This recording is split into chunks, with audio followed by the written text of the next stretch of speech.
with a wheel that takes us far away from home.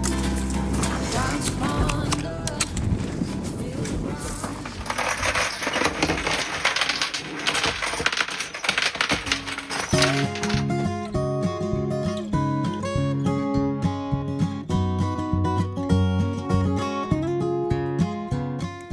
This summer is Newfoundland and a ferry crossing to meet up with the Trans-Labrador Highway.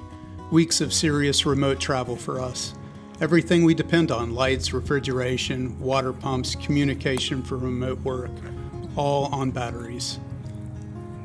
We want to land fully charged each day. A bit more than convenience for us this year. The part that isn't straightforward when you start to dig in is how to wire it. The planning and the part ordering is the biggest part of the installation. I've spent a ridiculous amount of time researching the subject and reading the Victron installation manual and opted for a few deviations from the norm. Most people use a chassis ground approach with 4 to 6 gauge wire. I personally would not go smaller than 4 gauge. It's easier, less material, and time to wire. They're not wrong. Another day, another $1.50. But this adds variables, potential problems, that I'd rather avoid if possible. There's a better route with much lower impedance, and that's a dedicated return. So I'm also hoping this is a return on my investment, because copper ain't cheap. But I'm alright.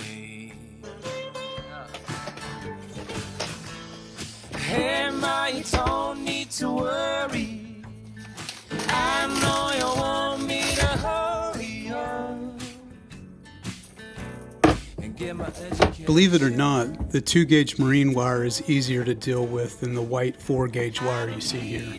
Degree, I can work it.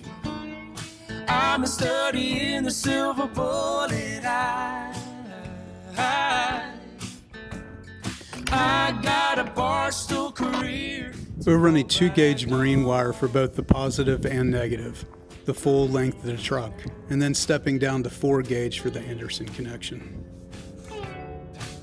Well, I've been learning from a different teacher. You don't need the dual voltage XS 1400, the newest model, but I was having issues sourcing the 12 volt and didn't mind the slightly larger heatsink.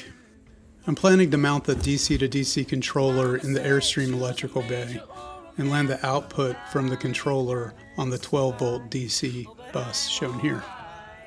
We'll circle back to the finished product in a few weeks and supply an end of the season update on the charging system and the MaxxFan, like we did last year when we decided to ditch the weight distribution hitch.